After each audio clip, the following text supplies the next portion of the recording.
Center of a circle is equal to that of a square. Then find the ratio of their areas. మనకు circle square రెండు ఇచ్చాడు అన్నమాట. Circle and square. Circle, this is the circle and this is the square. Circle యొక్క radius r అనుకుంటే perimeter of the circle is equal to 2 pi r. Square యొక్క one side a అనుకుంటే perimeter of the square is equal to 4a. ఇవి రెండు కూడా equal ఇచ్చాడన్నమాట. ఇప్పుడు 2 pi r is equal to 4a. Cancel చేద్దాం. 2 1s are 2 2s are. Therefore ఇక్కడ pi r is equal to 2a. Therefore pi r is equal to 2 అయితే a is equal, therefore a is equal to pi r by 2. Next మనము వీటి యొక్క areas కనుక్కొని వాటి యొక్క ratio కనుక్కోవాలన్నమాట. Area of circle is equal to pi r square. అదేవిధంగా area of square is equal to a square.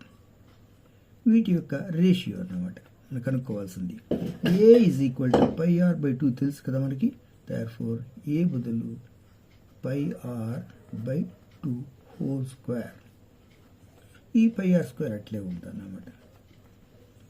ఇప్పుడు వీటిని ఈ బ్రాకెట్ తీసేసామంటే pi square r square by 4 is to pi r square. ఈ పై స్క్వేర్లో ఒక పై పోతుంది, పై పోయేసింది, ఆర్ స్క్వేర్ పోయింది. కాబట్టి ఇక్కడ దట్ ఇంప్లైస్ 1, ఇది ఇక్కడ 1 ఉంటుంది. 1 is equal to pi by 4 వస్తుంది అన్నమాట. 1 is equal to pi by 4. ఇప్పుడు 4ని ఇటువైపు పంపించామంటే 4 ఈజ్ ఈక్వల్ టు పై 22/7 అని వేస్తాను. దీన్ని ఇంకొక రకంగా ఎట్లా రాయొచ్చును? 4ని ఇటువైపు పంపించామంటే 7 × 4 28 అయింది. Is equal to 22. అవునా? ఈ 22 అట్లే ఉంటుంది. అంటే జస్ట్ క్రాస్ మల్టిప్లికేషన్ చేసాం. ఇప్పుడు దీన్ని క్యాన్సిల్ చేసామంటే 2 11s 2 14s that equals 14 is to 11. ఇక్కడ వచ్చేసి ఈజ్ టు అన్నమాట, not is equal to is to. కాబట్టి సర్కిల్ స్క్వేర్ యొక్క ఏరియాస్ 14:11 రేషియోలో ఉంటుంది. This is the answer. ఓకేనా?